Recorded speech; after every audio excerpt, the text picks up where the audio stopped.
seeking origin, wanting to know more about the origin of COVID vaccine and saying that this is where United Nations, if it wants to remain relevant, it needs to reform, and COVID origins being one of those issues. Is that, in a way directly taking on China? Yeah, I'm really pleased to see that that issue was raised because it is important. The pandemic has impacted everybody in the world. It's still impacting us. It's impacting our economies. It's resulted in the deaths of, hundreds of thousands of people. So we certainly should get the facts, and China needs to be transparent about patient zero. How did this start? How did China deal with it in the early days? And it's unacceptable that we have not gotten the answers to these questions.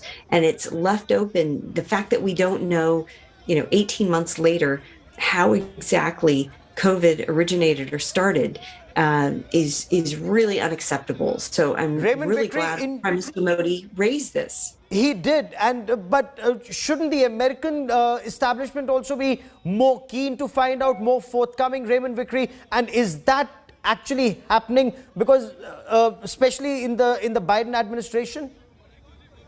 Well, I think it's absolutely fundamental that China open up and be more transparent. And it's not just a question of assigning blame. That's not the real point. The real point is you got to look at what happened so you can prevent it from happening again and see what the most effective way is to counteract it.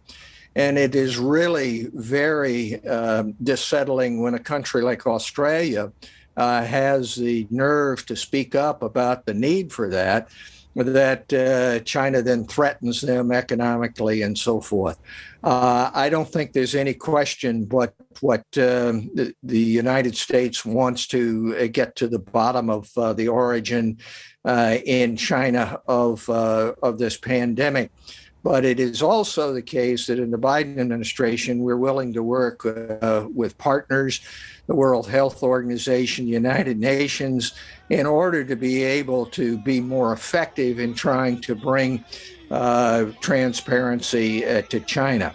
But the United States already has asked for a intelligence report on this. It was inconclusive, but that by no means means that the issue has been dropped. And I think it's fair to say that the U.S., along with its international partners, including India, Australia, and Japan, will continue to press on this issue. So does this now become more a Quad issue? And Aviruk, is this likely, in your view, rile China even more? China's anyway riled about the Quad summit, but the fact that now we're saying that UN reforms are required, origins of COVID need to be known, and issues like this?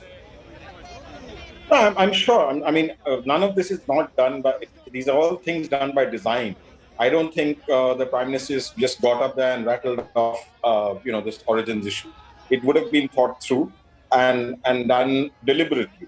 And I mean, it's absolutely right as well, because we do need to know whether it was, bats in a market or whether it was a lab. Everyone, deserves to know that.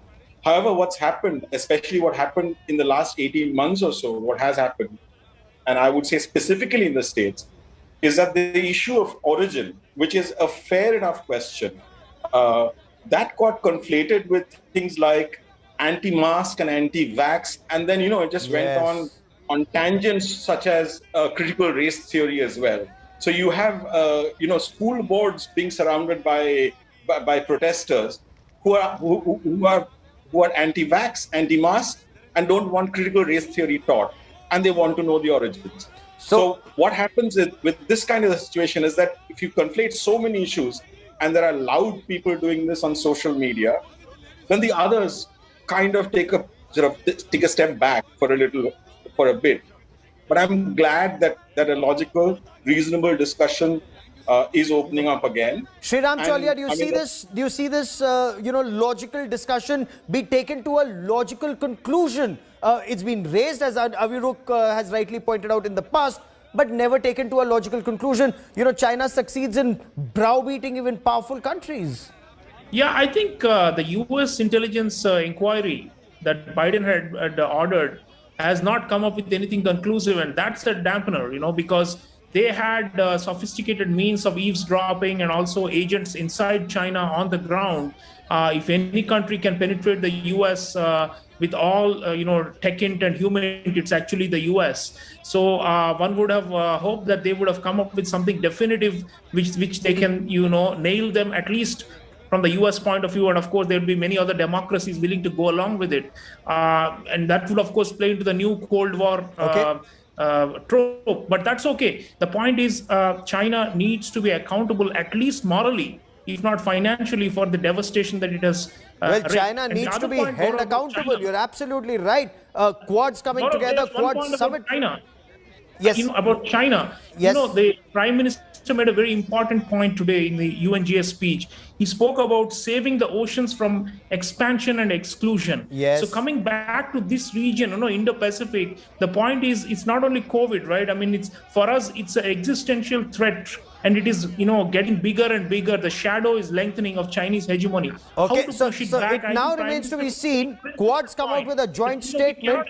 What is the joint action that will happen in the weeks and months ahead? We'll be tracking that story very closely. To all my guests, many thanks for joining me. Mr. Vikri, Lisa Curtis, Sriram Cholia, Aviruk Sen and Kamar Chima. Of course, while we are talking about the big measures that Quad countries, the bilateral between India and the US, all of that is happening. You also have Pakistan's Prime Minister in a corner. Pakistan Prime Minister Imran Khan spewed venom at the United Nations General Assembly. He didn't come to the United States because he wasn't getting a summit meeting. He wasn't getting to meet any head of state or government. And that is why he made a virtual address. Of course, one of India's bright young first secretaries hit back and hard.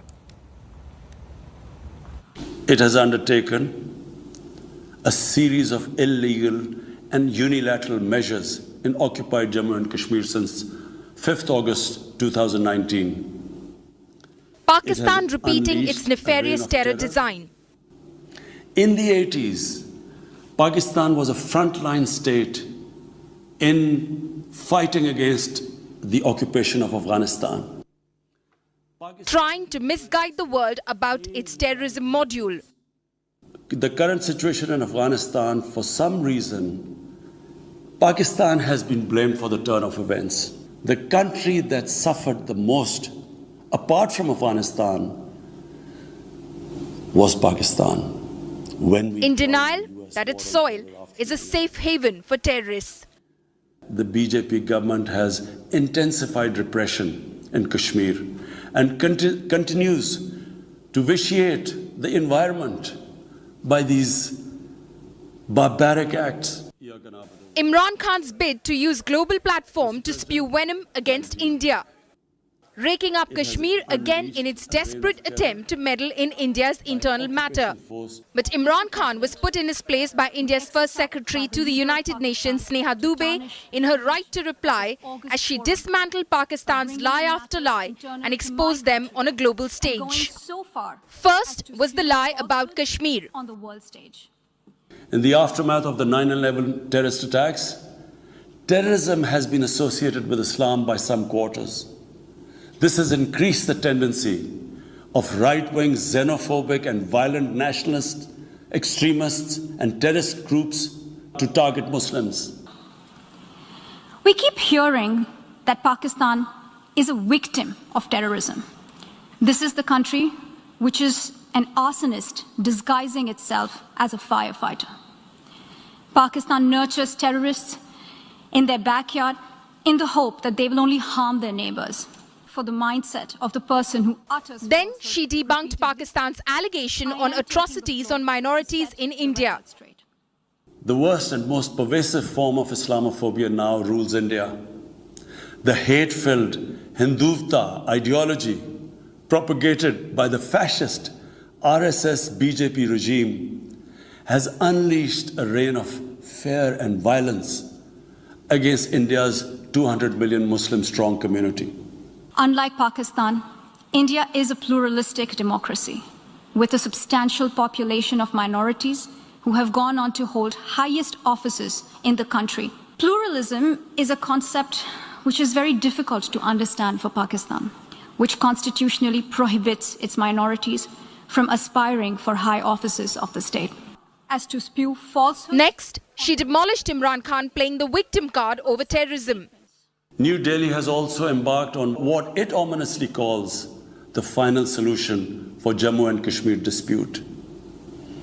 It has undertaken a series of illegal and unilateral measures in occupied Jammu and Kashmir since 5th August 2019. Sustainable peace in South Asia is contingent upon resolution of the Jammu and Kashmir dispute in accordance with the relevant United Nations Security Council resolutions. The entire union territories of Jammu and Kashmir and Ladakh were, are, and will always be an integral and inalienable part of India. This includes the areas that are under the illegal occupation of Pakistan. We call upon Pakistan to immediately vacate all areas under its illegal occupation. As India has done every time, one of the diplomats of India's permanent mission to the United Nations in New York is going to respond to the Prime Minister and spell out exactly what India has done, India's intent, and what Pakistan has been up to. Also, will show a mirror to Pakistan that a country that sponsors terrorism, that supports terrorism, should not be the one speaking about peace, stability, and raising fingers or questioning a country like India. I am taking the floor to set the record straight. Then India's first secretary to the United Nations exposed Pakistan Prime Minister's propaganda bid to garner support for his nefarious design. It has undertaken a series of illegal and unilateral measures in occupied Jammu and Kashmir since 5th August 2019. Indian actions violate the resolutions of the United Nations Security Council on Jammu and Kashmir. This is not the first time the leader of Pakistan has misused platforms provided by the UN to propagate false and malicious propaganda against my country, and seeking in vain to divert the world's attention from the sad state of his country, where terrorists enjoy free pass, while the lives of ordinary people, especially those belonging to the minority communities, are turned upside down on the world. Pakistan, where terrorists enjoy a free pass, got a blistering retort from India, which left the Imran Khan government red-faced in front of the whole world. Repeatedly.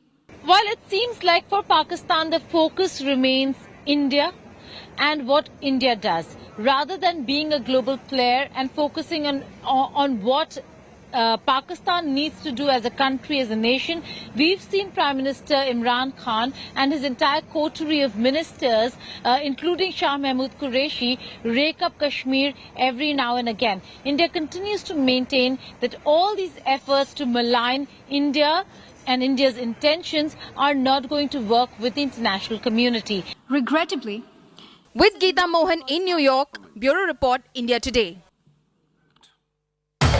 Prime Minister's thundering speech at UNGA.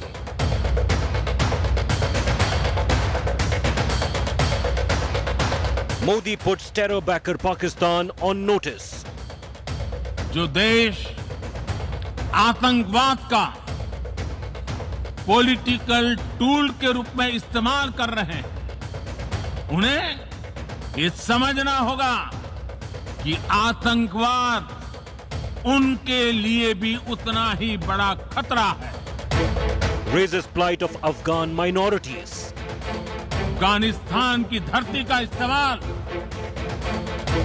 आतंकवाद फैलाने और आतंकी हमलों के लिए न हो. अफगानिस्तान की जनता को, वहां की महिलाओं और बच्चों को, वहां की माइनॉरिटीज को मदद की जरूरत है. Prime Minister calls out bully China. हमें ये ध्यान रखना होगा कि ओशन रिसोर्सेज को हम यूज करें, एब्यूज नहीं. इन्हें हमें एक्सपांशन और एक्सक्लूजन की दौड़ से बचाकर रखना होगा. Mega Make in India push on vaccine. मैं आज दुनिया भर के वैक्सीन मैन्युफैक्चरर्स को भी आमंत्रित करता हूं, कम make vaccine in India. World listens to Prime Minister's Pathshala on democracy. Democracy can deliver. Democracy can deliver. Yes. Yes. Democracy has delivered. The historic message of Prime Minister Narendra Modi's address at the United Nations General Assembly. That's our top focus this Saturday evening. A very good evening. Let's take a look at what the Prime Minister said today. He put terror, backer, Pakistan on notice at the 76th UN General Assembly. He called out Pakistan's regressive thinking in providing a safe haven to terrorists. He said regressive thinking countries are using terrorism as a political tool without knowing that terrorism is equal threat to them as well. He also spoke on the Afghanistan crisis, saying that Afghan soil should not be used for terror activities and Afghan women, children and minorities must be protected. Without naming China, the Prime Minister warned about its military muscle flexing in the Indo-Pacific region and added that ocean sources should be used, not abused. He's also mentioned the historic feat of developing the world's first DNA-based vaccine in India. He invited vaccine makers to make the jabs in the country. Regressive thinking के साथ जो देश आतंकवाद का political tool के रूप में इस्तेमाल कर रहे हैं, उन्हें ये समझना होगा कि आतंकवाद उनके लिए भी उतना ही बड़ा खतरा है। ये सुनिश्चित किया जाना बहुत जरूरी है कि अफगानिस्तान की धरती का इस्तेमाल आतंकवाद फैलाने और आतंकी हमलों के लिए न हो। हमें इस बात के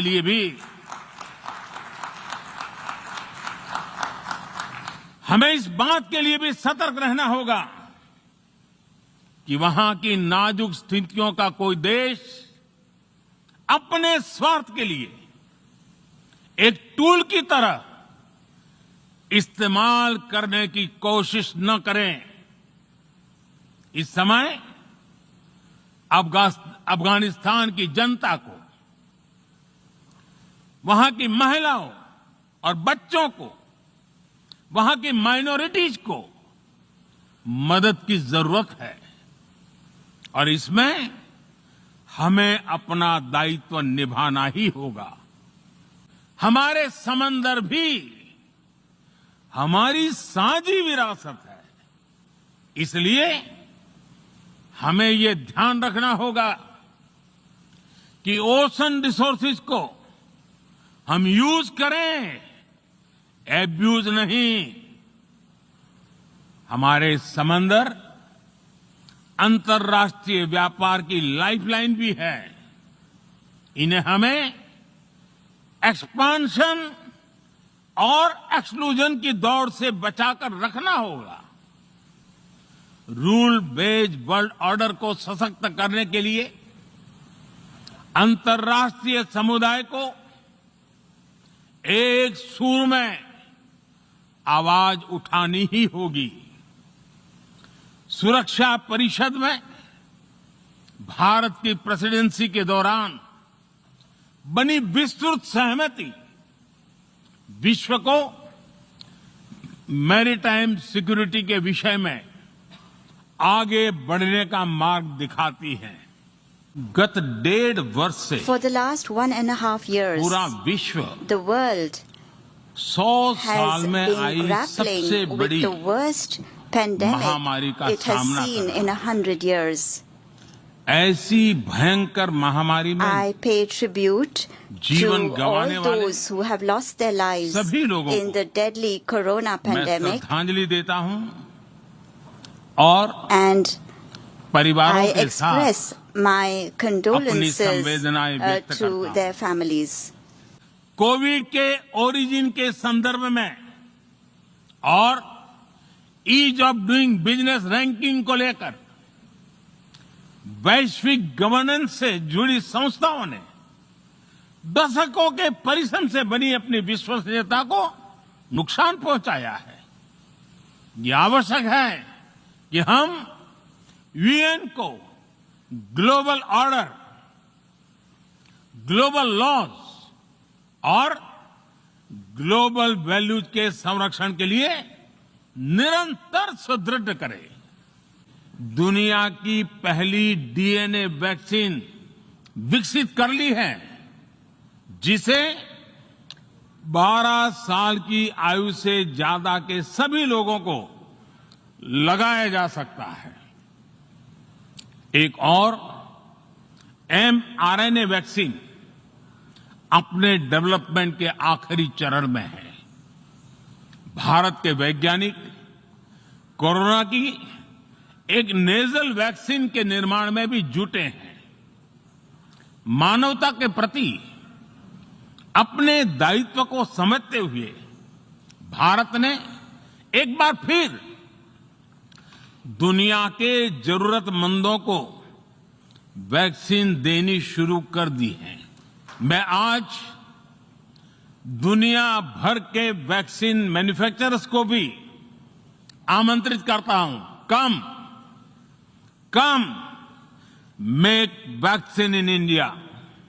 सबसे लंबे समय तक I will soon Gujarat have का spent 20 years serving my countrymen as head of government. First as the longest serving Chief Minister of Gujarat and then as Prime Minister for the last 7 years. देशवासियों की सेवा करते हुए 20 साल हो रहे हैं और मैं अपने अनुभव से कह रहा हूं, this to you from my own experience.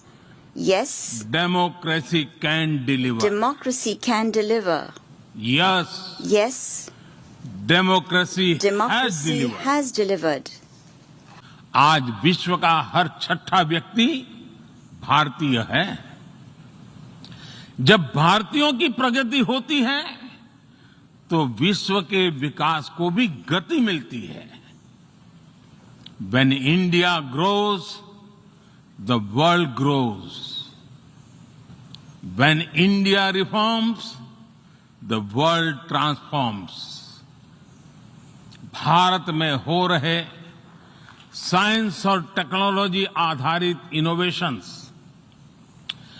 विश्व की बहुत मदद कर सकते हैं। हमारे टेक सॉल्यूशंस का स्केल और उनकी कम लागत दोनों अतुलनीय है। हमारे यूनिफाइड पेमेंट इंटरफेस यूपीआई आज भारत में हर महीने 350 करोड़ से ज्यादा ट्रांजैक्शन हो रहे हैं।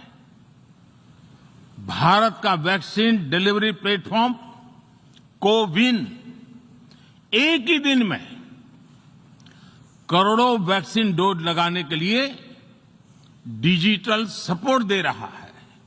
मैं उस देश का प्रतिनिधित्व कर रहा हूं जिसे मदर ऑफ डेमोक्रेसी का गौरव हासिल है।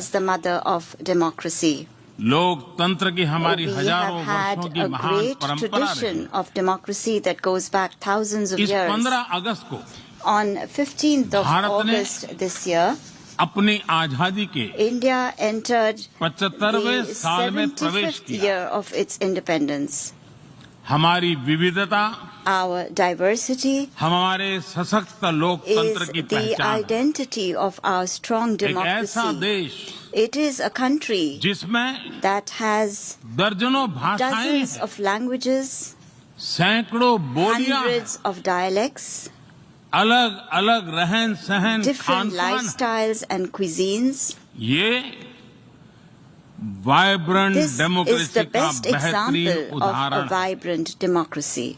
ये भारत के लोकतंत्र की ताकत है। The strength of our ये democracy छोटा बच्चा is demonstrated जो by the कभी fact that a little एक boy रेलवे स्टेशन who के at T one stall time पर used to help अपने his पिता father की मदद at करता his था, tea stall at the railway आज station is today addressing the United Nations General Assembly for the 4th time as Prime Minister of India. Bharat के महान कूटनीतिज्ञ आचार्य चाणक्य ने सदियों पहले कहा था, कालातिक्रमात् काल एव फलम पिबति। जब सही समय पर सही कार्य नहीं किया जाता तो समय ही उस कार्य की सफलता को समाप्त कर देता है। संयुक्त राष्ट्र को खुद को प्रासंगिक बनाए रखना है तो उसे अपनी इफेक्टिवनेस को सुधारना होगा, रिलायबिलिटी को बढ़ाना होगा। यूएन पर आज कई तरह के सवाल खड़े हो रहे हैं। इन सवाल को हमने क्लाइमेट क्राइसिस में देखा है, कोविड के दौरान देखा है, दुनिया के कई हिस्सों में चल रही प्रॉक्सी वॉर, आतंकवाद और अभी अफगानिस्तान के संकट ने इन सवालों को और गहरा कर दिया है। क्लाइमेट एक्शन को लेकर भारत के प्रयासों को देखकर आप सभी को निश्चित ही गर्व होगा। आज भारत बहुत तेजी के साथ 450 गीगावाट रिन्यूएबल एनर्जी के लक्ष्य की तरफ बढ़ रहा है। हम भारत को दुनिया का सबसे बड़ा ग्रीन हाइड्रोजन हब बनाने के अभियान में भी जुट गए हैं। मैं नोबेल पुरस्कार विजेता गुरुदेव रविंद्रनाथ टैगोर जी के शब्दों के साथ अपनी बात समाप्त कर रहा हूं। शुभो कर्मपोथे, शुभो कर्मपोथे, धोरो निर्भयो गान, शोभ दुर्बल सौन्योष होक अवसान। अर्थात अपने शुभ कर्म पथ पर निर्भीक होकर आगे बढ़ो, सभी दुर्बलताएं और शंकाएं समाप्त हो। ये संदेश आज के संदर्भ में संयुक्त राष्ट्र के लिए जितना प्रासंगिक है उतना ही हर जिम्मेदार देश के लिए भी उतना ही प्रासंगिक है। मुझे विश्वास है हम सबका प्रयास विश्व में शांति और सौहार्द बढ़ाएगा, विश्व को स्वस्थ, सुरक्षित और समृद्ध बनाएगा।